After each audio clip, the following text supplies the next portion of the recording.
Engel. Nicolas Comité d'accueil. Ah, ça, extraordinaire. Ça te plaît? Ouais, super. Oh là là, il y a des biscuits. J'ai des biscuits parce que je suis une personne âgée. Et ça, c'est quoi? La réplique, avec Ambre Larazet. Nicolas Bernot. Oui, bonjour. Bonjour. Attends, qu'est-ce que je pourrais faire? J'essaie d'avoir une intro... une intro originale pour chaque personne que je reçois. Mais le problème, c'est que nous, on se connaît et du coup, ça fait bizarre. Ok. On est copains / collègues de travail, quoi. Ouais. On a déjà... / collègue de travail. On a l'impression qu'on travaille dans un métier vraiment pas passionnant on du est tout. à la COGEP. À la COGEP, ouais. On se retrouve tous les midis. Faut que je pose mes RTT, tu m'y fais penser. Ah, tu l'as dit à Patrice? Ouais, Patrice, ouais. Mais il faut que je le chope parce qu'après, il part au sport d'hiver. Oui. Tu sais, il va à Vars chaque année, tu vois, avec ses gosses. Ça part en impro, les amis. Et voilà. C'est super. Moi, j'aime beaucoup. Nicolas. Oui. Acteur. Oui. Également auteur et réalisateur. Ouais, réalisateur, ça m'est arrivé quelques fois, voilà. Oui, multifonction. Exactement. Illuminati, apparemment. Ouais. Pour ceux qui n'ont pas l'image, il vient de faire un signe extrêmement reconnaissable. J'ai reproduit le tien, en fait. Hein. C'est vrai. Tout simplement. Et c'est ça le truc, c'est comme on se connaît, j'avoue, par où démarrer? Peut-être par ce petit cadeau que nous t'avons fait. C'est magnifique. Studio. Ceux qui n'ont pas l'image, il y a des petits biscuits Bigou. Italiens, hein, c'est ça. Hein, on dirait les petits biscuits qu'on a en Italie. Qu'est-ce que c'est que ça? De type Bigou, effectivement. Alors oui, nous avons des espèces de cercles. À la fois, il y a un côté biscuit, un côté chocolat. Ça, une sorte de yin et yang de la gourmandise, quoi, j'ai l'impression. Je peux? Ah bah tu peux, bien sûr. Et après, je vais te faire parler la bouche pleine. Et également des crèmes... C'est agréable, ça, dans le micro, non? Ouais, on apprécie. C'est comme ça qu'on démarre chaque podcast. Et également des crèmes caramel. Parce que je crois que t'aimes beaucoup ça. J'aime beaucoup ça, ouais. C'est assez fou que tu le saches, d'ailleurs, mais j'aime beaucoup ça. J'en faisais même moi-même à une époque. À une époque? C'est vous dire que j'avais une vie pleine d'aventures. Est-ce que c'est un lien avec l'enfance? Ouais, totalement. Tu me vois arriver ou pas? Ouais, putain. Pas du tout, je sais pas où je vais. C'est trop fort, c'est en thérapie ici, c'est ça. Ouais. Mais la crème caramel, ouais. Oui, c'est l'enfance. Je vais dire. C'est la cantoche?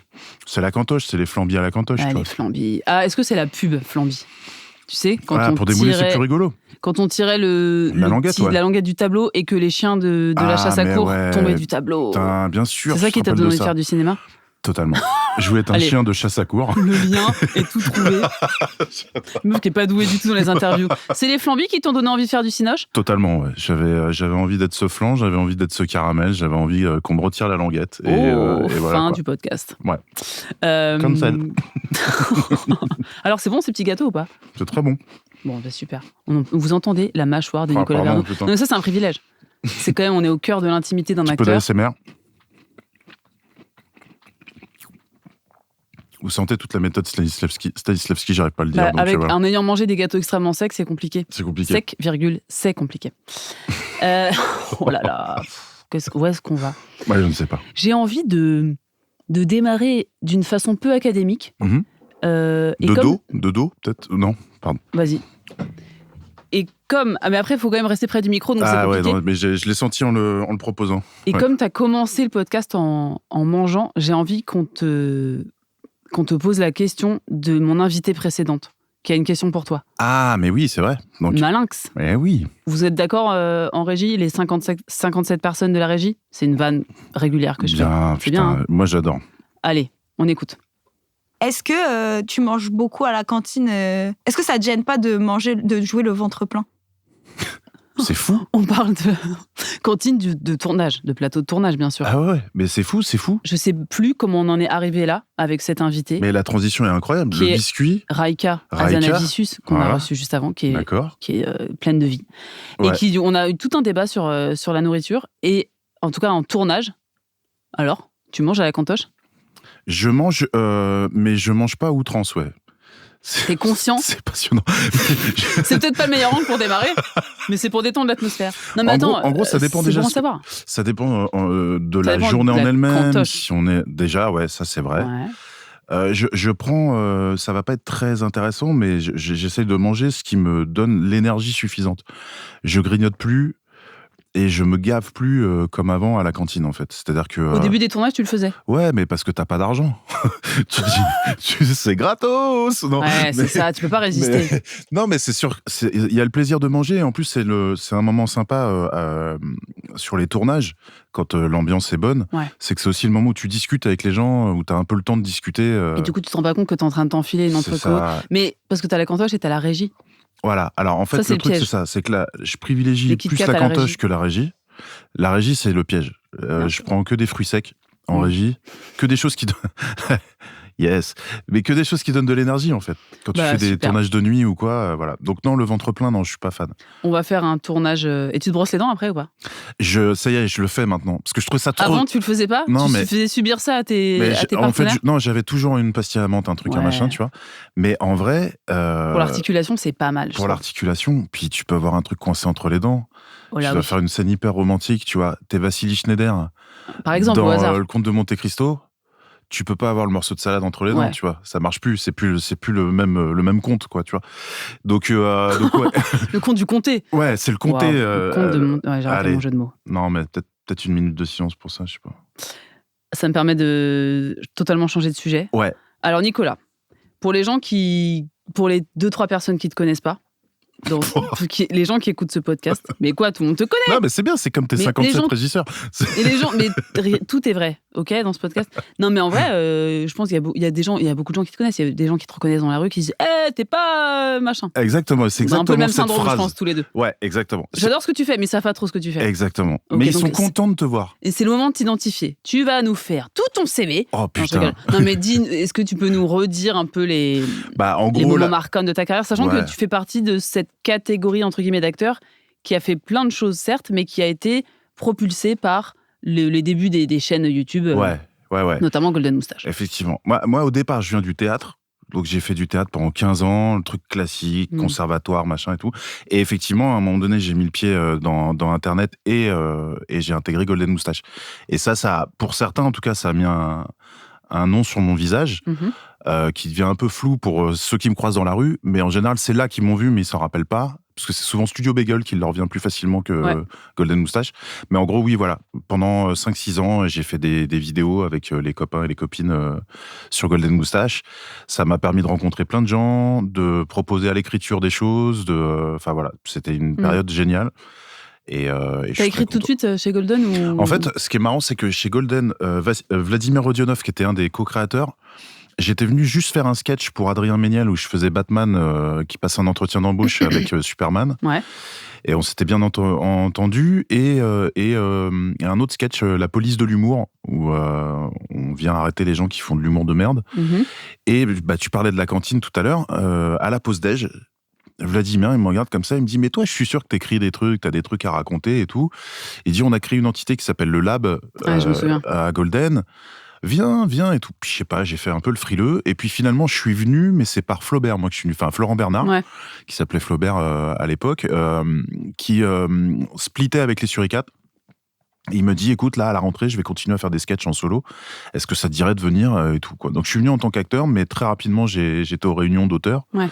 Et puis, mais j'ai pas écrit tout de suite. Enfin, j'ai participé au brainstorm, aux réunions d'auteurs, mais j'ai écrit la 2e année où je suis arrivé, Donc, voilà. T'as découvert ça vraiment, pas sur le tas, mais je sais pas comment dire. T'as pas eu de formation forcément d'auteur. Non. Mais c'est vraiment avec les copains à force d'écrire. J'ai toujours écrit en vrai. Même quand j'étais au lycée avec un pote, on s'écrivait des nouvelles, tu vois. On s'envoyait des thématiques. Une correspondance. Oui, voilà, très bien. Qui serait bientôt publiée. Une correspondance épistolaire, n'est-ce pas ? Et non, mais on se faisait chier parfois en cours, et donc on s'envoyait des thèmes et on écrivait des nouvelles en cours et tout. Donc j'ai toujours écrit. La battle mignonne. Ouais, la battle de nerd. Alors là, je t'ai posé une petite colle.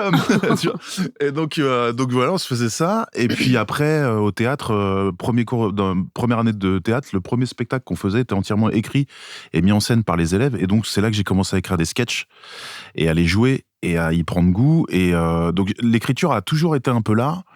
Mais Golden m'a permis d'assumer un peu plus ça, quoi. Ouais. Donc, oui, c'était un tremplin. Mais c'est marrant parce que chez Golden ou Bagel, il y a beaucoup de gens qui sont sortis de ces écoles, parce que c'est quand même des écoles, mais qui sont qui sont influenceurs aujourd'hui surtout.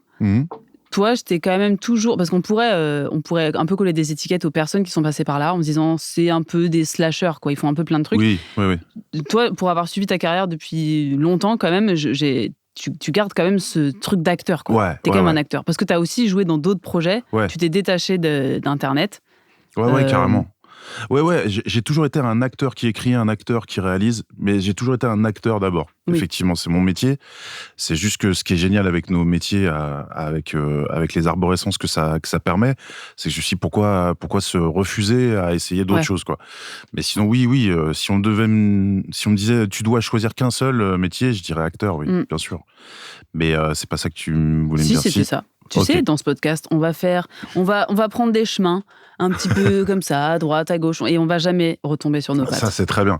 Mais oui, on était quelques-uns à Golden à être d'abord des acteurs ou des actrices. Je pense à Aude Goni-Goubert, Justine Le Potier, même Eleonore Cos, Lucien Men. On était déjà des acteurs avant d'arriver chez Golden. Et je pense qu'on a développé plus le côté auteur quand on est arrivé chez Golden, en vrai. Ouais, puis je suppose que ça vous a aidé à prendre confiance, à faire vos projets, à réaliser. Ouais, vous en parlez de tes films, bien sûr. Mais j'aimerais bien faire un bond dans le temps et parler de moi, une série qui m'a bouleversée, que j'ai vue dernièrement. Tu sais de quoi je parlais ? Ouais, bien sûr. Et là, on n'est pas du tout raccord, tu sais. Ouais, tu sais, je dis rien à moi. Bouchon, ouais. Bouchon sur Arte, c'est ça ? C'était sur Arte.tv, ouais, la plateforme d'Arte, ouais. Donc, série écrite et réalisée par Eleonore. Et co-réalisée par Amaury Dequet et Eleonore. Et écrite par Eleonore, effectivement. Bien sûr, pris un café avec Amaury et on a grave parlé de ça pendant des heures. Bien joué, on l'embrasse. Ouais. Et du coup, tu as un rôle... je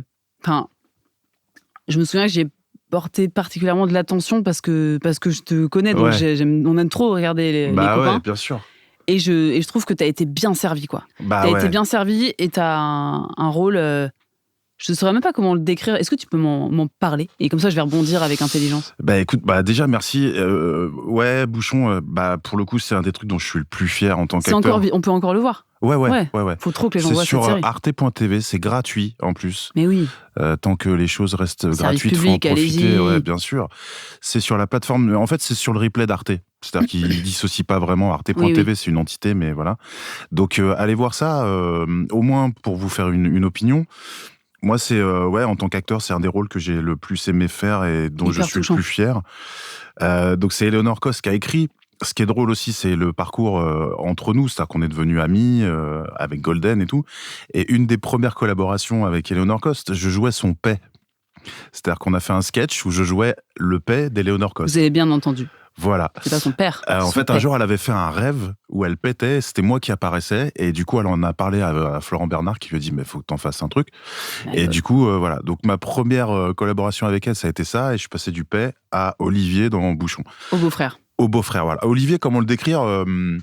C'est la bonne patte, c'est le mec qui essaye d'arrondir les angles, il est musicien, il est fou amoureux de sa femme qui est enceinte, mais qui est dans une famille ultra dysfonctionnelle. Génial. Ça crie, c'est une famille sicilienne, quoi. Ça hurle tout le temps. En fait, ça se dit je t'aime, mais en hurlant. Ouais. Voilà. Ça ne sait pas se parler autrement. Et ça fume des clopes dans la baignoire. C'est ça, voilà. La mère est extraordinaire. Il n'y a pas d'intimité, mais il y a beaucoup d'amour, beaucoup de vie, beaucoup d'humour aussi dans la série. Et donc, quand elle m'a proposé le casting, parce que j'ai passé le casting, et moi, ça, d'ailleurs, je le dis, s'il y a des acteurs ou des actrices qui m'écoutent, ne soyez pas vexés. Si des amis à vous proposent de passer le casting, ça ne veut pas dire qu'ils n'ont pas confiance. Ok, je note. Ça veut dire que moi, je prends des leçons dans ce podcast. Ça veut dire qu'ils ont besoin de te voir précisément dans leur projet, incarner le rôle. Et s'ils sont rassurés sur ça, voilà. Et moi, j'aime bien cet exercice-là, même entre potes, parce que ça permet d'être totalement légitime sur le plateau. Tu te dis pas, je suis là parce que je suis l'ami d'eux ou le pote d'eux.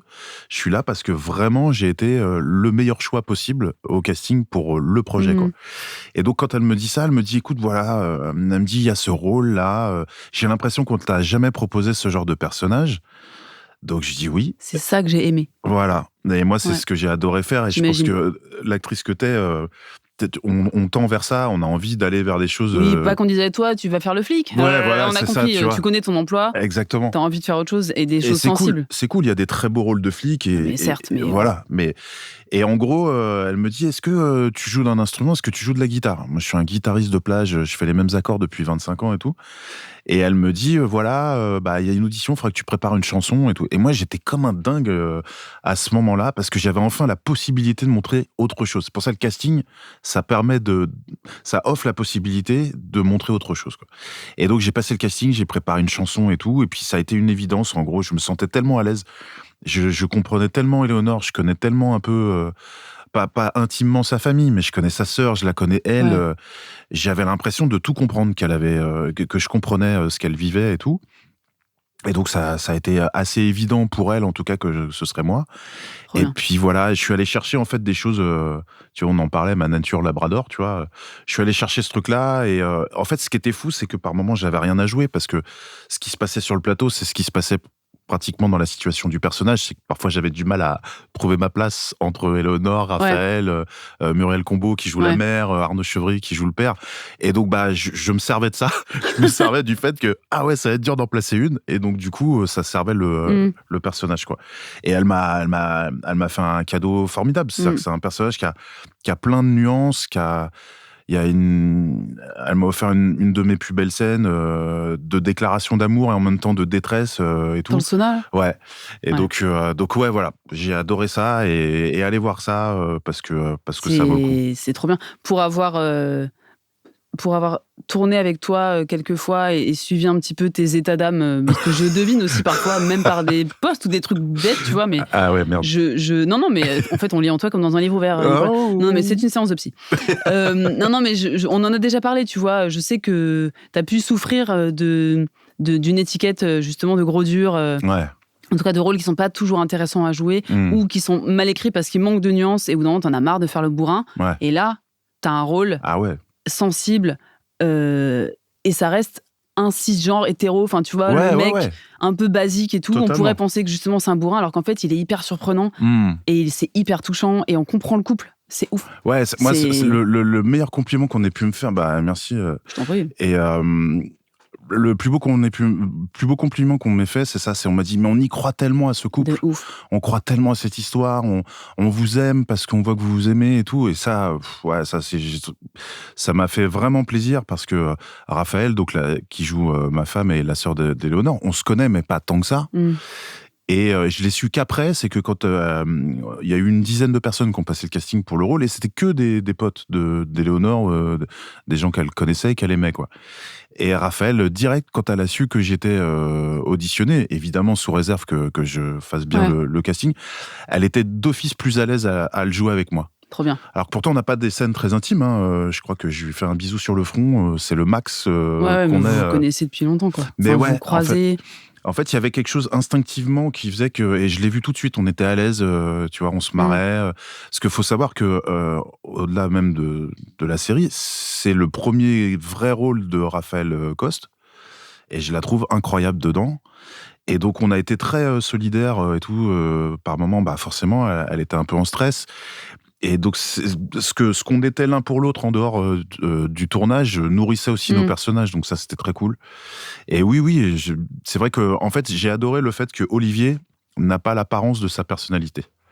Et j'ai souvent été victime de ça. C'est que je peux représenter un archétype, un truc, et alors que je suis pas ça à l'intérieur.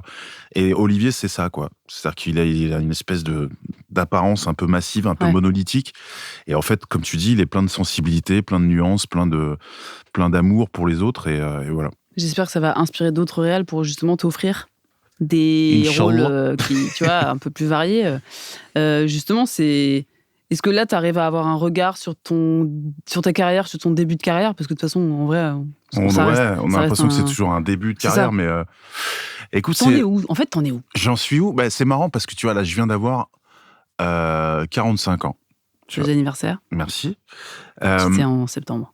C'était en janvier, non. C'était le 6 janvier. Mais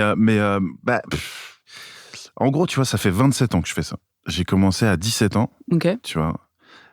Donc un peu plus maintenant, 28 ans. je suis très content parce que j'ai pas eu l'impression de stagner ou de régresser ou quoi. Il y a toujours eu différentes étapes qui m'ont fait progresser, évoluer, rencontrer des personnes qui m'ont permis d'accéder à d'autres choses.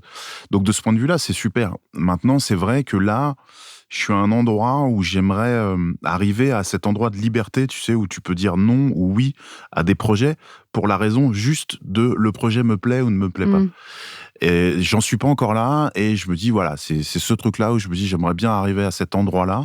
Est-ce que c'est parce que t'oses pas ou tu penses que tu peux pas te permettre? Parce que parfois, j'ai l'impression qu'en refusant quelque chose, on laisse enfin de la place. C'est un peu les deux. C'est un risque à prendre. C'est un peu les deux. C'est que t'as peur de louper des trucs. Ouais, j'ai l'impression que j'ai pas le bon pif pour ça. J'ai dit non à des choses que j'aurais peut-être dû faire, et pour le coup j'ai dit oui à pas mal de choses que j'aurais peut-être dû pas faire. Mais et on va les citer tout de suite. Oui, c'est ça. Non, mais en gros, c'est compliqué de préjuger de l'ensemble d'un projet et de se dire ça, c'est sûr que ça sent bon, alors qu'en fait tu te retrouves dans un truc archi foireux. Le seul truc que j'essaye de faire maintenant, il y a des choses que je fais parce que je sais que parce qu'il faut bien bosser, tu vois. Mais j'essaye toujours, même à l'intérieur de cette contrainte-là, de me dire, est-ce que le personnage que je vais jouer, peu importe ce qu'on peut penser du projet ou quoi, est-ce que ce que je montrerai de moi sera intéressant ou sera dégradant ou voilà, ou ne correspondra pas à des valeurs que je veux défendre ou quoi. J'essaye au moins d'être vigilant sur ça.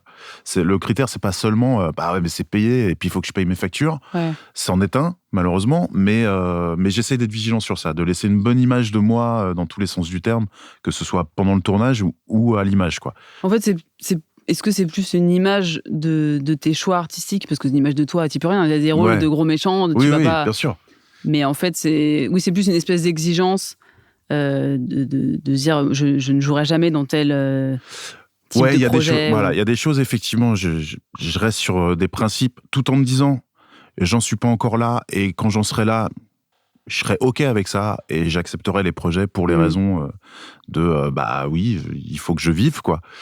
Je me suis toujours mis un peu ça quand j'avais 20 ans. J'ai refusé énormément de choses, énormément de pièces de boulevard, de grosses comédies qui tâchent.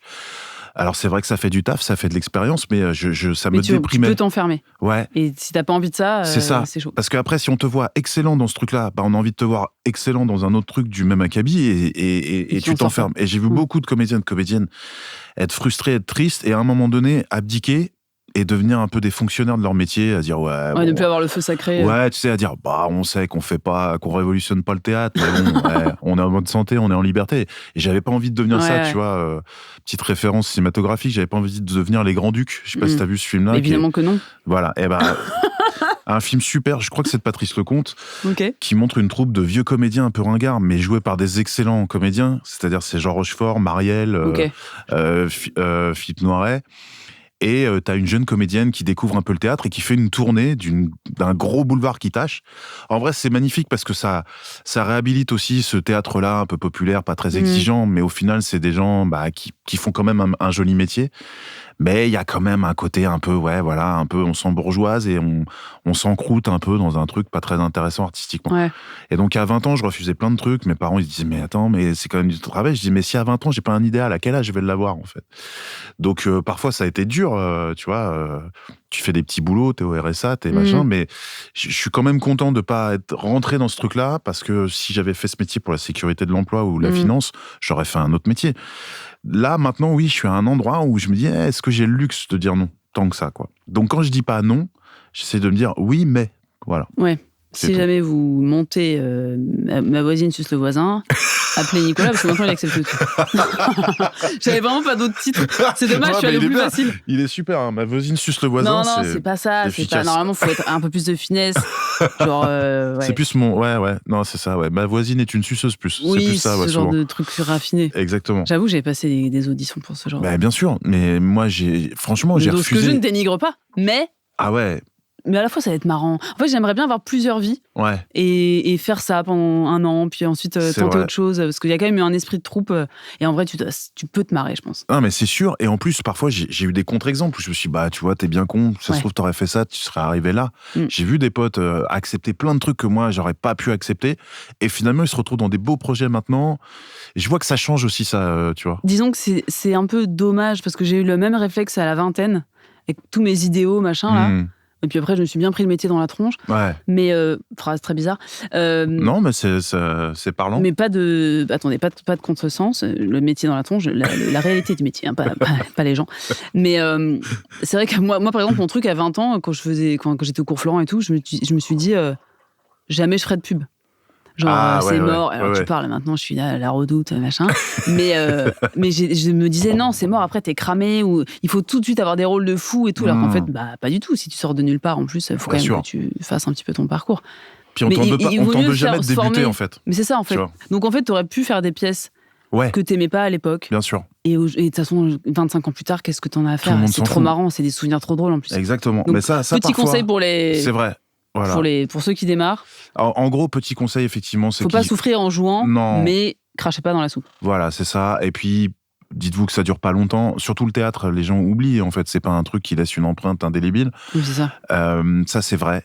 Là, pour le coup, j'essaie de pas trop être dans les regrets parce que sinon, tu tombes en dépression. Mais oui, parfois, je me suis dit, peut-être que j'aurais dû être plus flexible et que de ça, j'aurais pu. C'est tout con, mais j'ai fait un film il y a quelques années, je dirais pas le nom, où j'y suis allé vraiment en mode, là, de toute façon, il y a tellement pas de boulot, il faut le faire, quoi. Et je me suis dit, non, pars pas dans cet état d'esprit-là, pars du principe que tu vas retirer plein de positifs de ça. Et c'est ce qui s'est passé, en fait. J'ai pu rencontrer mon agent actuel, j'ai rencontré des gens formidables sur le plateau, et donc je me suis dit, mais voilà, en fait, c'est ça qu'il faut faire. C'est parfois, il y a des projets, il faut les faire parce qu'il faut continuer de travailler, mais il faut se dire, je vais pas partir à contre, tu vois, être là, faire mais c'est super, c'est là que tu deviens aigri, que tu deviens insupportable, mais essayer de prendre le positif au max dans toutes les expériences. Et effectivement, pour les jeunes acteurs ou actrices, faut faire de l'XP, quoi, comme en jeu vidéo, quoi. Ouais. Faut tout connaître. Là, tu vois, je fais du stand-up depuis bientôt 2 ans. Ah ouais, je veux trop qu'on parle de ça. Depuis bientôt 2 ans.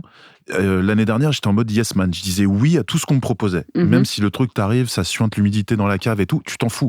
Tu le fais parce que tu dis, ça, je l'ai fait, ça me fait plus peur. Je le referai peut-être plus, mais je l'ai fait. Tu vois, tu passes humblement par toutes les étapes de ça pour te faire aussi même... ça te nourrit, tu vois. On a besoin de vivre des choses... C'est un nouveau départ, en plus. Ouais. Mais alors, ça vient d'où, cette envie de stand-up ? En vrai, ça fait longtemps. Ça fait très longtemps. À l'époque, on disait les one-man et tout, tu vois. Dès les cours de théâtre, je faisais des matchs d'impro, des trucs. Et puis, il y a toujours cette phrase qui est pas forcément le meilleur indice qu'il faut faire un spectacle, mais tous mes potes me disaient, mais toi, putain, mais mec, quand est-ce que tu fais ton spectacle ? T'es trop marrant, t'es trop drôle et tout. Les blagues racistes, c'est trop marrant. Non, mais vas-y, refais l'accent africain, c'était trop bien. Et donc, voilà. Quelle époque. Donc des bons indices. Non, mais en gros, oui, voilà. Donc depuis longtemps, ça me chatouille. Mais tu vois tellement des tueurs, des tueuses qui débarquent, qui percent, que tu dis, ouais, je vais faire moins bien. Tu te compares, c'est nul et tout. Et puis le temps passe et puis voilà. Et puis là, en fait, depuis quelques années, je suis très ami avec des gens qui font du stand-up depuis très longtemps, qui en font leur métier même et tout, et qui me tendaient la main, qui me disaient, mais viens faire des blagues, un peu comme ce que je racontais pour Golden Moustache. Ouais. Des amis bienveillants qui ont vu en moi le fait que ça me tentait et qui m'ont mis le petit coup de pied au derrière amical. En fait, ça s'est fait tout bêtement. Soirée première fois de Yacine Bellous Bien sûr. Et Mime, que j'embrasse très fort, qui sont mes amis et que j'aime très fort, j'allais voir en spectateur là-bas. Je trouvais ça génial comme concept. Juste pour résumer ce que c'est, le concept de cette soirée, c'est que tous les artistes musicaux ou d'humour viennent faire sur scène quelque chose qu'ils font pour la première fois. Oui. Voilà. Un premier texte, une première exclusivité, chanson, quoi. Et ça peut aller du plus inconnu à Paul Mirabel, Kian. Ouais. Exactement, Roman Fressinet. Voilà. Et le melting pot est fou. Toi, et tu l'as faite. Tu l'as faite. Mais ouais, en plus, t'as tout déchiré. Non, mais c'est vrai. Ta sœur l'a faite plusieurs fois. Ouais, ma sœur, elle fait des standing ovations de voilà, fou. C'est ça. Elle est folle. C'est un moment suspendu sur toutes les plateformes. Mais ouais, incroyable. Voilà, de toute façon, les sœurs Larrazet, c'est bon, quoi. Et on est là pour parler de Berno. Et donc et le truc, c'est que, ouais, déjà, cette soirée... Donc, tu y allais en spectateur ? J'y allais en spectateur régulièrement, comme un pote qui vient, tu vois, soutenir et regarder. Et régulièrement, Yacine me disait, alors, quand est-ce que tu viens ? Je te mets une date. Et il y a eu un jour particulier où toutes les personnes que je croisais dans la salle disaient, t'es pas sur scène, là ? Quand est-ce qu'on te voit sur scène et tout ? Et ça m'a énervé, je l'ai vu un peu comme un défi au bout d'un moment. Et Yacine, il m'a mis un peu dans un truc de vas-y, prends une date. De toute façon, si tu prends pas de date, tu le feras jamais et tout. Ouais. Alors, tu prends une date ou pas ? Tu prends pas une date ? Je fais ok, mets-moi le 31 octobre et tout, machin. Ouais. Je me rappelle de la date parce que c'était Halloween et tout. Et puis j'ai eu mal au ventre instantanément parce que j'avais aucune idée de ce que j'allais faire. Et puis je l'ai fait comme ça plusieurs fois, mais il y a quelques années, en mettant pas l'ambition de faire du stand-up, mais en me disant le théâtre me manque, la scène me manque, et ça me permet d'avoir un petit contact avec ça. Et puis j'ai essayé plein de trucs différents. J'ai même fait du rap sur la première fois et tout. Alors, en fait, j'avais envie de... des performances avec des dos. Tu sais. J'étais là, c'était mémorable. Mais donc j'ai essayé plein de trucs. D'ailleurs, mon premier passage, la première fois, j'ai fait 20 minutes. Alors normalement, il faut faire général... 10 max. Ouais, et encore donc, 7, s'il y a du monde. J'ai peut-être pas fait 20 minutes, mais j'ai fait beaucoup. Moi aussi, j'ai déjà débordé de ouf, j'ai fait un quart d'heure et tout. Parce que je me rappelle, Yacine, il m'en a pas voulu parce que j'ai fait rire, mais j'ai vu dans ses yeux que c'était trop long. Ça finit beaucoup trop tard cette soirée. Ah ouais, c'est ça. Et là, ils ont réduit un peu justement le nombre d'artistes pour que ce soit plus digeste et tout, mais... C'était à l'époque où c'était à la Nouvelle Scène aussi, lieu incroyable, un temple de la bienveillance, et je vous invite à aller voir tout ce qui est programmé à la Nouvelle Scène parce que c'est une programmation de très très haut niveau, et j'embrasse aussi Jessie Varin qui fait partie un peu de ces figures comme ça rassurantes. C'est une lanceuse de talent. Accueillante et qui redonne confiance un peu au fait qu'il y a des gens bienveillants dans ce métier, voilà.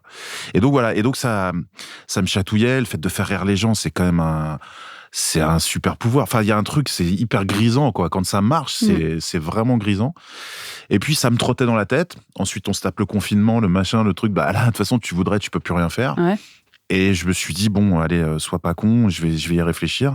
Et c'est pareil, c'est encore un autre pote, Dedo, parce que encore une fois, il me disait, bon, alors. Je dis, oui, non, mais attends, et tout.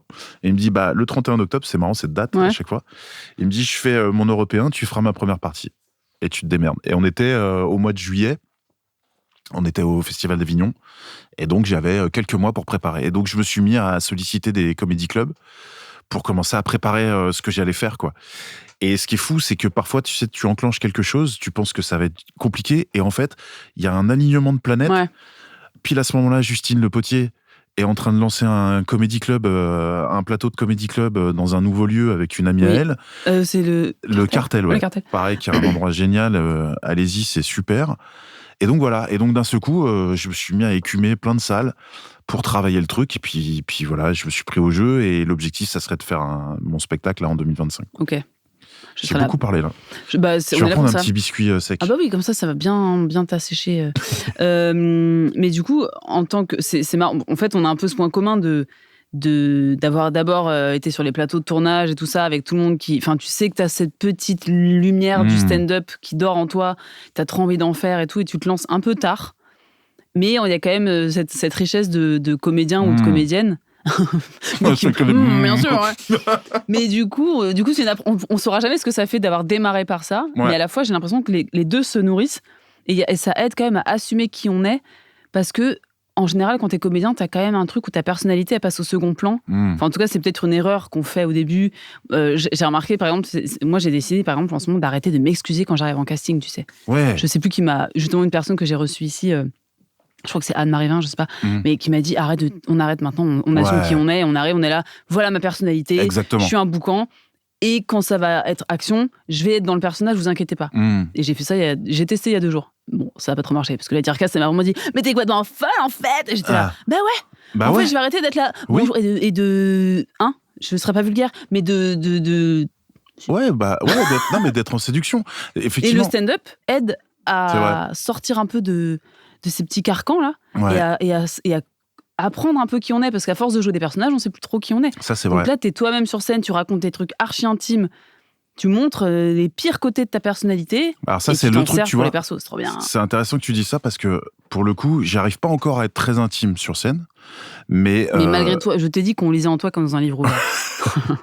Mais je commence à arriver à... C'est pas intime, mais c'est les méandres de la... Ouais, c'est une sorte de réalité augmentée de toi un peu. C'est-à-dire que...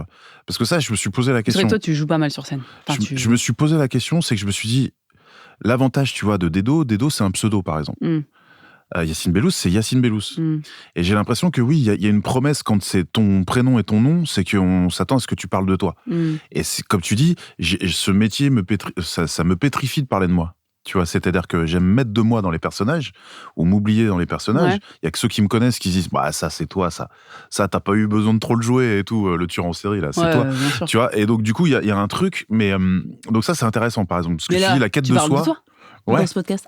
Ouais, c'est la quête de soi, effectivement, aussi. C'est que là, je suis en train d'essayer de rencontrer... Putain, je vais faire des phrases Télérama de merde. Je suis en train d'essayer de rencontrer la personne que je veux être sur scène. Et là, je pense qu'une fois que j'aurai trouvé, je vais commencer à développer l'écriture plus intime, tu vois. Ok. Mais j'ai eu besoin aussi de passer par des trucs... de tester, quoi. Ouais, et puis me cacher un peu. Cacher un peu derrière des situations, du storytelling, des personnages. Je vais pas le renier non plus. Je sais que mon spectacle sera un mélange de stand-up et de one-man et de théâtre et de plein de trucs où je vais casser un peu les conventions parce que ça m'amuse. Et ça fait partie de toi aussi. Voilà. Tu vois, Yacine, là, il y a pas longtemps, justement, il m'a vu, j'ai refait une autre première partie et trop mignon, il me dit peut-être qu'on a fait une erreur en te disant de faire absolument du stand-up et d'être dans les comédie clubs et tout. Il me dit parce que toi, t'as un univers plus large. Il me dit même dans tes courts-métrages ou quoi, il me dit peut-être que ça te limite d'être obligé de rester derrière un micro pour dire des blagues, tu vois. Et il me dit, j'espère que tu le prends pas mal et tout, parce qu'il a toujours beaucoup de précautions et tout. Et je dis, non, pas du tout, au contraire. C'est une blague. Ouais, voilà. Oui, je sais, Yacine, c'est son métier, en fait, et je suis drôle, je capte. Mais tu sais que... je plaisante. Ouais, voilà. Mais tu sais pourquoi? Parce qu'en fait, il y a des gens qui se sont vexés tellement, alors qu'il disait juste les choses, que maintenant, il prend beaucoup de précautions. Maintenant, moi, je lui dis, c'était mon ami, voilà. Je sais que t'as pas de malveillance, et moi, je mets mon ego au bon endroit à ce moment-là, je suis dans le travail, quoi. Et il m'a dit un truc que j'ai trouvé joli, quoi. C'est qu'il m'a dit, ouais, j'ai l'impression que ça te limite, alors que t'as plus de choses à montrer et à développer. Donc, il me dit, peut-être que toi, ce qu'il faudrait, c'est que tu bosses ta matière de spectacle, et que quand t'as ton spectacle, là, tu vas dans les comédie clubs pour dire, venez me voir. Ouais. Et quand il m'a dit ça, je me suis dit, ok, effectivement. Parce que d'un moment, je charbonnais comme ça en comédie club. Je perdais un peu le plaisir parce que j'étais à la recherche de... du rire. Puis du passage banger, c'est ce qu'on appelle. Tu vois, voilà. Du coup, tant que tu le trouves pas, t'as l'impression que les gens disent, c'était cool de te programmer, mais par contre, tu vas arrêter avec tes blagues de merde. Ouais. Tu vois, et tu remets tout en question. Et donc, ouais, en tout cas, c'est intéressant. Je dis pas qu'il faudrait que tous les comédiens tentent l'expérience, mais quelque part, au moins une fois, tu vas tenter le fait que tu n'as rien d'autre comme artifice qu'un micro, ce que tu as dans la tête, tu composes, et le contact avec les gens. Ouais. Et ça, franchement, ça remet les idées en place, quoi. Et ce que j'aime bien aussi, c'est les à côté du stand-up. C'est-à-dire le fait que t'as beau croiser des têtes d'affiche dans les caves, ils ont peur comme toi. Ouais. Ils font les 100 pas comme toi. Et d'autant plus, parce que s'ils se plantent, en plus, c'est bizarre. Ça, c'est vrai. Tu vois, la première fois, ceux qui ont le plus peur, c'est les têtes d'affiche. Ouais. Parce qu'ils se disent, j'ai plus à perdre. Parce qu'on les bouffe. Et ouais, non, mais parce qu'on est plus fort. Non, mais parce qu'ils se disent, j'ai plus à perdre. Ouais. Et là où ils sont rassurés à chaque fois, c'est qu'ils se rendent compte qu'ils sont dans un endroit très bienveillant. Surtout là-bas. Ouais. Mais arrête-moi si je me trompe, mais peut-être que t'es plus dans la famille de Benjamin Tranier, Laura Felpin. Tu sais, c'est des acteurs qui montent sur scène, qui ont une construction de spectacle avant. Et ça marche pas forcément en comédie club, justement, parce que non. c'est compliqué de prendre un extrait, faire des persos, des machins.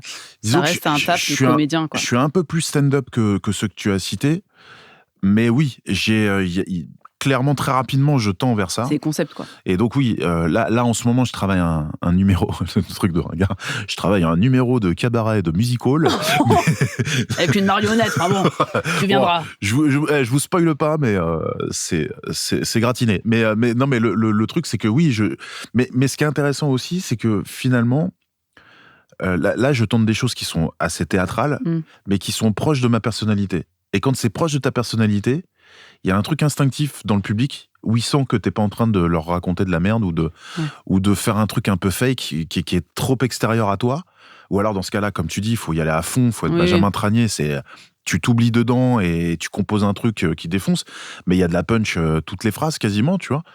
Là, je m'amuse avec les silences, avec la gêne, avec le fait que j'ai une figure un peu d'autorité et du coup je mets des coups de pression, un peu ce truc-là. Et je me rends compte que quand ils sentent que toi t'es à l'aise dedans, que c'est toi, mais ils acceptent des choses incroyables. Ouais.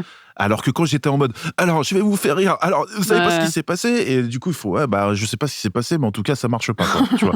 Donc là parfois j'essaie de moins parler, mais de créer un climat en fait entre eux et moi, quoi.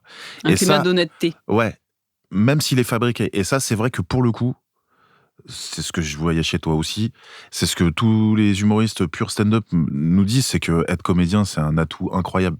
pour ça, tu vois. C'est-à-dire que on n'a pas peur réellement du public. On a peur de se décevoir nous-mêmes, en fait. Et on a peur de se mettre un peu à Walp. Totalement.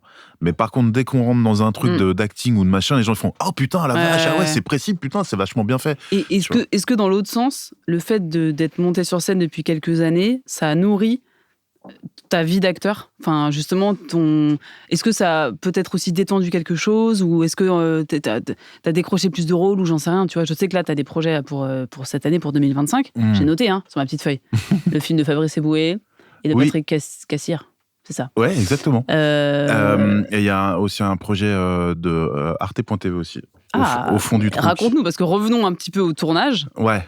Alors, tu vois, pour l'instant, j'ai pas eu l'occasion vraiment de palper ça. J'ai l'impression que, comme je vois les plateaux de tournage aussi un peu comme une scène de théâtre, tu vois, le temps du tournage, c'est-à-dire que tu joues devant un public, même si c'est un public parfois blasé, mal payé et fatigué parce qu'il a dormi 4 heures, mais c'est quand même un public. Et je me rends compte parfois que j'essaye de relativiser ça, c'est-à-dire d'oublier le dispositif technique et de me dire, je suis en train de jouer pour des gens, les gens du plateau.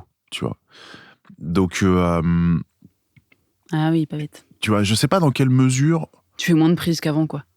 Tu es hyper focus. Tu sais. C'est du théâtre, j'ai une prise. Ouais, une prise. Putain, j'ai bafouillé. Bon, virez-moi. Tu vois, mais en tout cas, oui, d'avoir fait beaucoup de tournages, d'avoir appréhendé les castings même.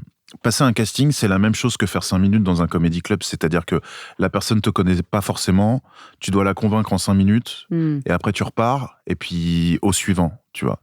Ce truc-là, intéressant comme parallèle. Voilà. Ce truc-là, tu vois, de t'arrives dans un buffet à volonté, en plus c'est gratuit, les gens disent ouais, faites voir, ah toi t'es une brochette de poulet au saté, ouais, ça m'intéresse pas, et à la fin ils donnent ce qu'ils veulent, tu vois.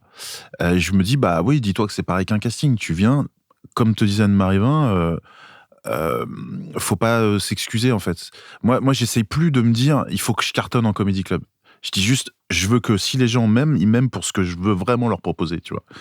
Et donc je crois que l'expérience des castings plus que des tournages a nourri un peu là l'expérience stand-up. C'est-à-dire relativiser le ridicule, relativiser l'échec, relativiser aussi le succès. C'est-à-dire que les raisons pour lesquelles t'es prise ou t'es pas pris à un casting t'échappent aussi. Tu vois, c'est-à-dire que... C'est la leçon de la réplique. On en a souvent parlé, c'est ça ne t'appartient pas. C'est-à-dire que tu fais ton taf, et après, si tu corresponds pas à la vision du ou de la réal ou de l'équipe derrière, de la prod ou de machin, tu n'y peux rien en fait. Tu vas pas forcer... La seule chose sur laquelle tu as de l'influence, c'est ta proposition. Tu vois, c'est ta part. Voilà, arriver avec une proposition forte, avec un truc fort, tu vois. De Niro, il disait ça, ça sert à rien de se projeter sur le rôle idéal, sur le truc, etc. Parce que pendant que vous serez là à ruminer sur les rôles que vous voulez, quand le moment arrivera, vous serez pas dans le moment.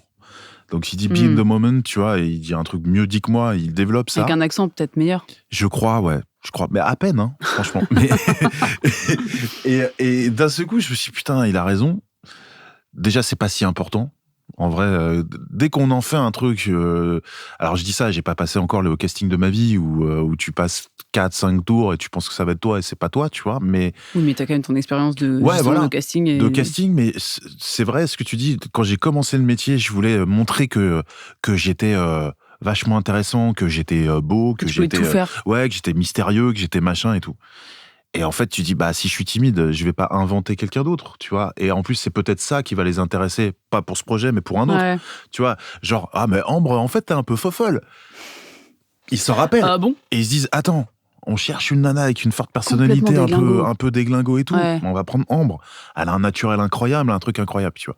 Oui, en fait, c'est la sincérité qu'on recherche. Oui, surtout au cinéma. Pas la fabrication. Surtout au cinéma. Au théâtre, oui, on a besoin de voir si t'as une technicité. Et après, on fabriquera des personnages. Mais ta nature, elle doit transpirer et tu dois composer avec, quoi.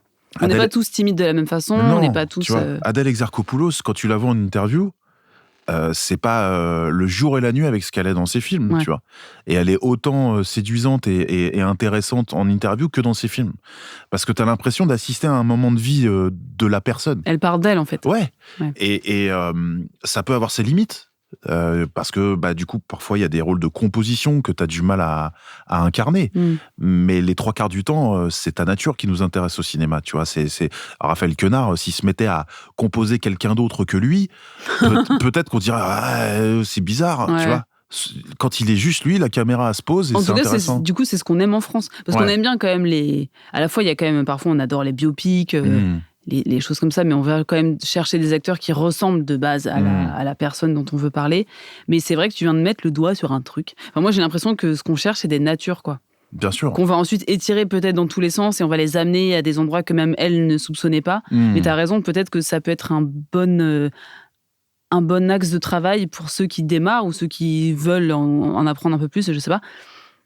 De partir de ce qu'on est et de pas essayer de fabriquer parce que ça se voit. Bah ouais, c'est ça. Et après, ce qui est compliqué quand tu commences le métier, si tu le commences jeune, c'est que tu sais pas qui tu es.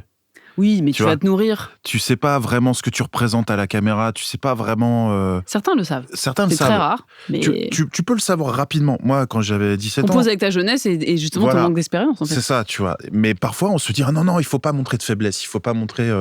Tu vois, il y a une directrice de casting, un jour, je faisais un casting en duo avec une autre comédienne, tu vois. On devait faire un couple. Et la directrice de casting, Bénédicte Guillot... adorable, quelqu'un, tu sais, vraiment dans l'humain, qui aime les acteurs et les actrices et qui veulent les mettre dans les meilleures conditions pour passer l'audition. Normalement, ça devrait être tout le temps ça. Hein. C'est que s'ils nous ont auditionnés, c'est parce qu'ils veulent proposer ces propositions-là aux réalisateurs. Et le mieux, c'est qu'on soit dans les meilleures conditions pour le faire, quoi. Bon, il y a des dircasses qui n'ont pas compris ça, mais elle l'a très bien compris. Et donc, c'était une scène un peu d'engueulade d'un couple et tout. Et la comédienne, à un moment donné, bafouille et fait « Ah, pardon, excusez-moi » et tout. Et là, Bénédicte lui dit « Mais non, pas du tout. » Elle dit, moi, je m'en fous que tu dises bien le texte. Elle dit, c'est quand tu bafouilles que tu m'intéresses. C'est quand Parce que t'es aligné, t'es enfin toi. Ouais, quoi. tu vois, c'est un accident. La vie, c'est jamais exactement chorégraphié et tout, quoi. Et on le voit d'ailleurs, parfois dans les mauvais films, ça se dit trop, les répliques droites, les machins, les trucs, ça bafouille pas, ça sourcille pas et tout. Tu dis, bon, dans un western, dans un film d'action, c'est super. Mais dans un film où c'est la vie qu'on filme, tu vois, Éléonore sur Bouchon, elle disait, coupez-vous la parole, je m'en fous si ça bafouille, je m'en fous de mon texte. Tu vois, maintenant vous avez la situation, allez-y, lâchez-vous et tout. C'est pour ça que c'est prenant, c'est une machine à laver, cette histoire. C'est ça, tu vois. C'est fou. Et moi, j'adore le cinéma qui... si ça a un propos, tu vois, mais tout le cinéma de Cassavetes qui filme réellement la vie. Et c'est pourtant du cinéma, c'est pas un documentaire, tu vois. Et ben, faut se rappeler de ça, effectivement, c'est-à-dire que chaque personnalité a sa valeur, tu vois. T'es pas obligé d'avoir une personnalité folle à la Quenard ou quoi pour être intéressant, tu vois. Oui. Mais ta timidité, tes fragilités, tes faiblesses, ton problème même physique, des choses que tu trouves ingrates chez toi, ça peut être exactement ce qui va te faire travailler. Non, c'est la paranoïa, tu sais. Oui, j'ai des gouttières. Moi, à droite, c'est non. La leçon de ce podcast, ce sera la sincérité, assumer qui on est, apprendre à se connaître, donc peut-être aussi parfois se détacher du métier pour aller s'explorer un peu sur d'autres choses. Ça, c'est important. Et arrêter de vouloir plaire ou de arrêter de s'excuser d'être là. Mais même dans la vie, d'ailleurs, c'est pas un bon moteur d'être que en séduction, de vouloir plaire à tout prix. Parfois, ça Sauf que ça va bien souvent avec les comédiens. Enfin, malheureusement, c'est un trait de caractère qui est très fort chez certaines d'entre nous, et moi la première. C'est vrai. Mais parfois, ça prend du temps. Moi, j'avoue que ça fait quelques années que je commence à capter ça et arrêter de vouloir... Je crois que c'est un jour un mec qui m'a dit, c'est un directeur d'écriture, qui m'a dit, mais il sentait que j'étais pas bien et que je sais pas, il y avait un problème avec un projet, je sais plus quoi. Et il me disait, mais arrête de vouloir mettre des ronds dans des carrés. Donc c'est vraiment une phrase de base. Mais ouais. Et ce jour-là, ça m'a fait un déclic de ouf où il m'a dit arrête de vouloir à tout prix correspondre à un truc que tu n'es pas, vouloir plaire à machin, essayer de rentrer dans... C'est pas toi. Donc au bout d'un moment, si t'as une personnalité un peu balèze, bah tu la montres et puis tu vas louper des projets, c'est pas grave, mais ceux que tu vas faire, ils seront ouf, quoi. Ouais, c'est ça. C'est ça. Et aussi un truc que t'as dit tout à l'heure là. Un truc intelligent. Ouais. Hein non, mais quand tu disais aussi d'aller à l'extérieur aussi du métier, de rencontrer des gens, de se nourrir d'autres choses, de conserver aussi des amitiés à partir du moment où elles sont sincères avec des gens qui sont de la vie de tous les jours, de la vie civile. Je dis civile parce que voilà, on est. Non, mais c'est un peu particulier comme métier, tu vois. Et ça, c'est vrai que c'est important, tu vois, que ce soit par des expériences. Moi, je suis content de toute ma période où j'ai fait des petits boulots, même si je suis content que ce soit terminé. Ouais. Oui, mais c'est hyper formateur. C'est génial. Et même parfois, je choisissais des petits boulots exprès dans des endroits où tu auras un rôle un jour dans une série. C'est des trucs de niche et tout, tu vois. Mais non, mais sans déconner, j'ai fait vigile de supermarché, j'ai fait agent hospitalier en gériatrie, j'ai fait que des trucs où tu as un contact avec l'humain, mais d'un point de vue que tu ne soupçonnes pas, tu vois. Et je me suis dit, ça peut être intéressant quand tu es acteur d'aller vers les petits boulots qui t'emmènent dans des environnements et des milieux que tu connaîtras peut-être jamais et qui peuvent t'apprendre énormément de choses sur toi. Tu vois. Bon, c'est sûr, serveur, serveuse, c'est le truc basique et tout. C'est bien de le faire, mais d'aller dans des boulots, même à un moment donné, je me suis renseigné, et pas du tout par condescendance, de dire, tiens, comment ça se passe? Mais je voulais même travailler, tu vois, agent de propreté, voir ce que c'est le regard des gens sur toi quand tu travailles dans ces métiers-là, voir ce que c'est concrètement, parce qu'on s'en fait tout un fantasme, tout un monde, et ça nourrit l'acteur.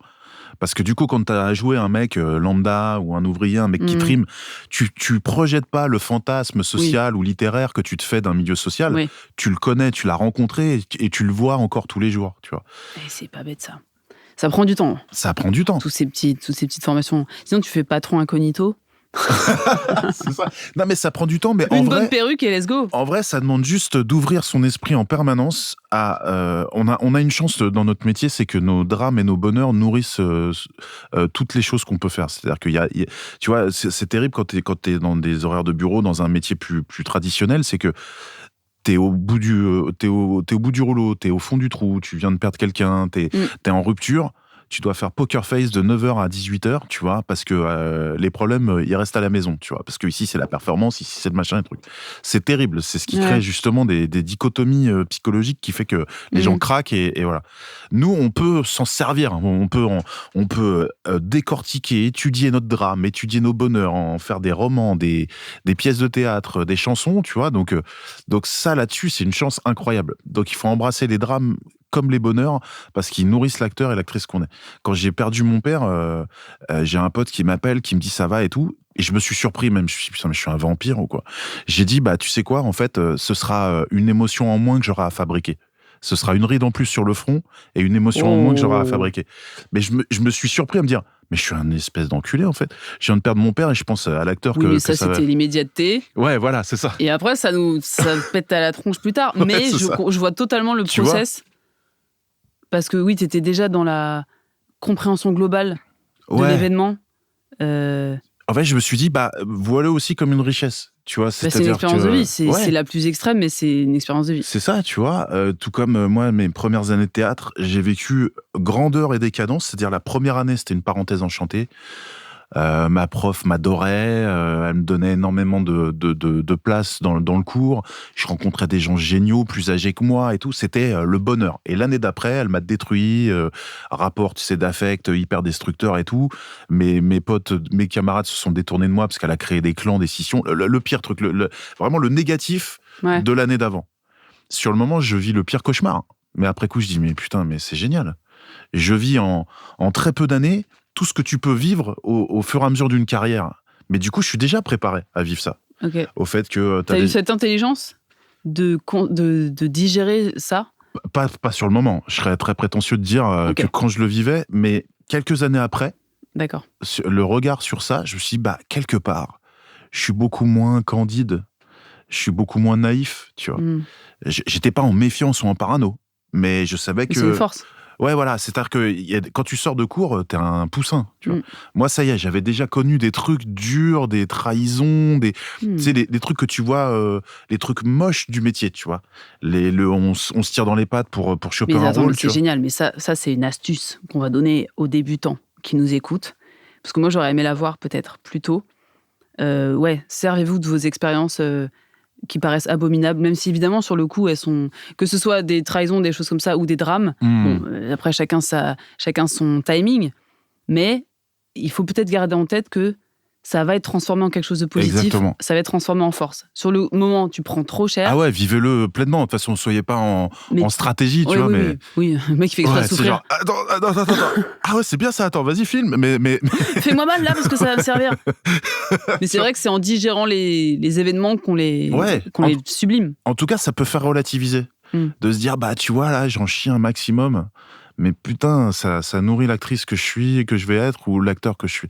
Ça peut être une béquille, un truc qui t'aide à tenir, tu vois. Oui, parce que c'est une expérience de vie, comme je disais, mais c'est le moment où ta sensibilité, elle est au max, quoi. Enfin, t'as un truc où t'es connecté à tout, tu captes tout, quoi. Tu vois la grande lumière blanche partout. Là. Ça veut pas dire qu'il faut souffrir forcément pour être c'est pas obligatoire. Voilà, un bon acteur ou une bonne actrice. En revanche, oui, il faut vivre des choses. Mais que ce soit des peines ou des joies, parce que même les expériences de bonheur intenses, observe-toi quand tu les vis et puis tu pourras t'en resservir ou en tout cas, tu sais ce que c'est. Faut juste s'en souvenir, quoi. Mais c'est ça qui est fou, c'est qu'en vrai, quand tu vis toutes les choses à fond, ça c'est vrai, oui, les moments de bonheur. Mais aussi, voilà, je pense que pour tout débutant, il faut être curieux, il faut faire des trucs qui vous font peur, mais les faire quand même. C'est obligatoire, en fait. On peut pas être pépère. On peut pas commencer pépère et dire ouais, bah, je verrai au fur et à mesure. Faire ce métier, c'est pas pépère. Donc il faut faire des choses. Il faut aller se mettre en danger. Il faut aller explorer, s'aventurer, voyager si on a les moyens ou si on peut le faire. Parce que c'est important. Moi, plein de fois, je me dis, mais en vrai, il y a des acteurs que j'aime plus trop, des actrices que j'aime plus trop, mais parce qu'elles vivent des vies de ministres. Ils savent plus ce que vivent les gens.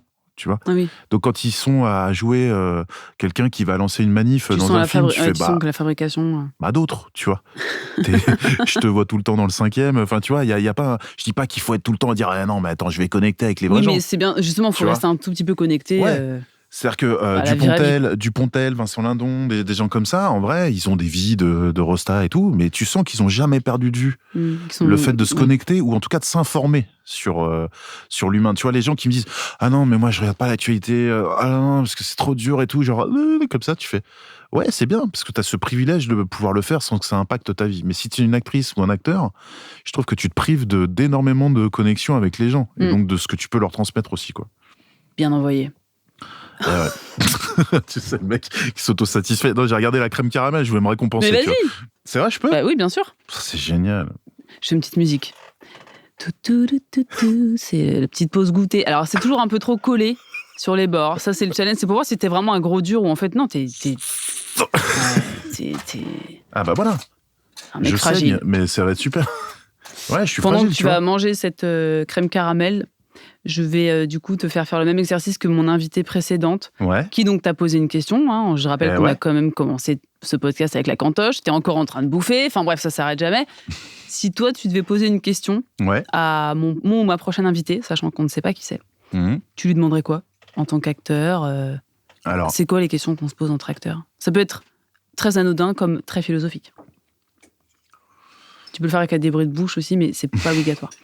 Bah, en gros, moi, la question, c'était quelle est la réplique que tu aurais rêvé de dire et à qui? Oui, mais ça, tu copies mon concept. Ah. Attends, parce qu'après, je vais te demander... Parce qu'il y a la réplique culte, ça, je vais te la demander. La réplique culte, c'est la réplique que tu kiffes, qui fait partie de tes références. Mais ça veut pas dire que tu voudrais la jouer.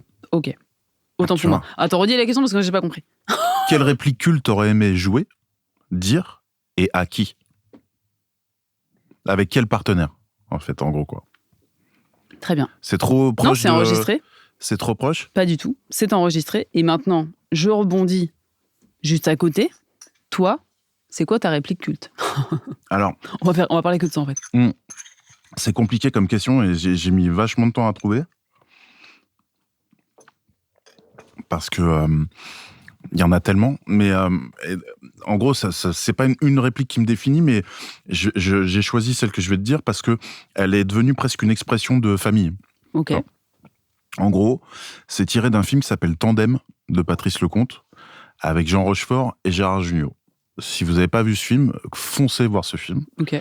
C'est un des plus beaux films français que je connaisse. C'est un des plus beaux rôles de Jean Rochefort et un des plus beaux rôles de Gérard Jugnot. T'aimes bien Jean Rochefort, toi? J'aime beaucoup Jean Rochefort. Ça fait 2 fois qu'on en parle. C'est vrai? Bah, il est grand-duc. Ah, c'est vrai, ouais, t'as raison. Et d'ailleurs, c'était déjà Patrice Lecomte aussi. Franchement, Tandem, c'est un film extraordinaire. C'est un très très beau film. Je le rajoute à ma liste. Et la BO, c'est Richard Cochiante. Je te le donne en mille. J'ai attrapé un coup de soleil. Voilà. Et ben, c'est une autre chanson qui est beaucoup plus poignante où il chante en italien cette fois. On me dit pas que c'est Miore Fuggio. Voilà. Oh là là. Voilà. Je crie, je fais saturer les micros. Et ben voilà. Donc tu chiales déjà en l'écoutant cette chanson. Cette chanson est folle. Et ben quand tu sauras qu'elle correspond au film que t'auras vu et où tu vas chialer aussi, là ça va être le combo gagnant, quoi. Ah mais c'est pour ça que j'ai un pote qui me l'a fait écouter quand on faisait du scooter. Ok. À 2. Ah, en tandem. Mais oui, c'était pour ça. Ouais. On a mis ça. Alors c'est pas un film de scooter ni de vélo, hein. Mais... Yes. Ah oui, je suis con, moi. Tu me dis tandem, je vois un vélo. Ouais, bien sûr. Mais non, tandem juste parce que c'est un duo, effectivement. C'est-à-dire que c'est un road movie Le pitch, c'est l'histoire d'un grand animateur radio qui a une émission ultra populaire à la radio et qui commence à être un peu sur le déclin et tout. Et il fait, comme ça se fait souvent l'été, il fait la tournée de son émission dans différentes villes de France. Gérard Jugnot fait son assistant / ingé son / homme à tout faire et souffre-douleur, mais c'est son idole, quoi. C'est un grand monsieur de la radio. Okay. Équivalent, je sais pas, Philippe Bouvard, tu vois, en son temps, quoi. Et le truc, c'est que la chaîne, la station, a décidé de stopper l'émission. Sauf qu'ils lui ont pas vraiment dit, et ils chargent Gérard Jugnot de lui dire. Okay. Et donc voilà, le film commence, il va faire toute cette tournée, et c'est comment annoncer à ce grand gars de la radio que ça y est, c'est fin de parcours pour toi. Et donc c'est un film magnifique parce que ça raconte ça sur le bilan de sa vie, qu'est-ce qu'on fait, et tout. Donc c'est un très très beau film, et c'est une réplique de la fin du film. De toute façon, c'est pas un film à suspense, donc ça spoil rien. J'étais ravi de vivre, adieu, je meurs. Ouais, oh, voilà, non. ça. C'était un tel qui avait tué tel truc. Et en gros, c'est Jean Rochefort, ils sont sur un parking d'un supermarché comme ça, et il dit à Jugnot, il dit « T'as bien regardé ici ?» Et Jugnot fait « Oui, t'as vraiment bien regardé ici ?»« Oui, parce qu'on n'est pas prêt de revenir. » Et donc, parce que c'est un endroit glauque, sinistre, et ils partent en voiture, on sait même pas où ils vont. Mais on sait qu'ils vont vers quelque chose de mieux, de quelque chose qui va les exalter et qui va leur apporter du bonheur. Et c'est devenu une phrase avec ma mère, où quand on est dans un endroit glauque ou un truc, elle me dit « T'as bien regardé ici ?» Parce qu'on n'est pas prêt de revenir. Génial. Et donc voilà, j'ai choisi ce truc-là parce que j'adore les répliques cultes aussi quand elles rentrent dans ta vie à toi. Ah ouais, moi j'ai beaucoup ça avec des dessins animés. Ah ouais. Avec mes sœurs et tout, ouais. Ouais, voilà, tu vois. Ou comme les répliques cultes de certains sketchs des Inconnus, où bien sûr. Ma mère et moi, on appelait les flics les a fortiori. Tu vois, on les appelait plus, tu vois, voilà. Ou certains les appelleraient les Petulacci, ou tu vois, voilà. Et donc, je me suis dit, je crois que c'est culte quand carrément ça rentre dans tes expressions et tout, quoi. Parce que évidemment, j'étais là à dire, attends, parce que oui, attends, dans Pulp Fiction. C'est pas bête, ça, comme approche. Et je me suis dit, je vais essayer de choisir un film, déjà, qui donnera envie aux gens de voir un film qu'ils connaissent pas forcément, et qui fait partie de moi, de ma famille et tout, quoi. Donc, voilà. Merci. Je t'en prie. Merci pour ce partage. Merci pour ce moment, Nicolas. Merci à toi. On a parlé de plein de trucs trop intéressants, intenses, c'est trop cool. J'espère que t'as passé un bon moment. J'ai passé un super bon moment. J'ai très bien mangé, une petite crêpe caramel parfaite. Tu vas reprendre un petit gâteau là. Non, je vais me calmer. On va couper les caméras, tu vas reprendre un gâteau. Ouais, je pense. Tout à l'heure, j'ai dit que tu allais être dans le prochain film de Fabrice Eboué et dans le prochain film de Patrick Cassière. Donc ça, c'est pour 2025. Exactement. Nous avons Gérald le Conquérant de Fabrice Eboué. Exactement. Et Un mariage sans fin de Patrick Cassière. Est-ce que tu veux nous parler ? Ah, c'est Un mariage sans fin ? Tu vois, moi j'avais Ça a changé, le titre a changé, je crois. Ah ouais, parce que j'avais perdu dans l'Atlas, mais c'est peut-être Un mariage sans fin, effectivement. Heureusement que je suis là. Ce sera sur Prime Video, je sais pas quand. Les deux sur Prime ? Non, le film de Fabrice Eboué, c'est au cinéma. Bien sûr. Le film de Patrick Cassière sera sur Prime Video. Okay. Et il y a aussi un joli programme qui s'appelle Au fond du trou, pour arte.tv, où je partage la réplique avec Rosa Berstein et Édouard Sulpice. Et ça, pareil, ça sortira sur Arte. Je peux pas vous dire la date parce que je la connais pas. Trop bien. Et c'est des petits tableaux de personnes au fond du trou. Voilà. Et donc c'est très marrant. C'est très marrant. Et voilà. Et ça, je crois que ça sort là courant 2025. Ça tourne. Oui, c'est cool. Mais de quoi tu te plains ? Il y a des choses qui sortent en fait. Tu vois, c'est ça qui est bien. Mais bon, voilà. Mais est-ce que du coup, tu as des tournages prévus et du coup, tu vois, ça va Pour l'instant, non. Pour l'instant, pas de tournage prévu, mais c'est pas grave. Je bosse l'écriture de mon spectacle. Voilà. Et voilà, tu connais, on a toujours un truc sous le coude. Donc voilà quoi. Mais non, c'est cool. Une année génial. encore. J'ai hâte de voir tout ça. Riche en aventures. J'irai au Cinoche, je me réabonnerai à Prime. Non, car c'est contre mes valeurs. C'est vrai que tu vois. Non, mais tous ces trucs-là, ça pose question forcément. Oui, mais on n'est pas encore au stade où on peut. Voilà. Allez, super. Je suis pas blanchi. Quel dommage de finir le podcast comme ça. Donc je redis merci Nico. Merci et Ambre. Retrouvez la réplique sur toutes vos plateformes d'écoute. Et écoutez plein de conseils et de morceaux de vie. C'était super. Merci à toi. Avec d'autres personnes rigolotes. Bisous.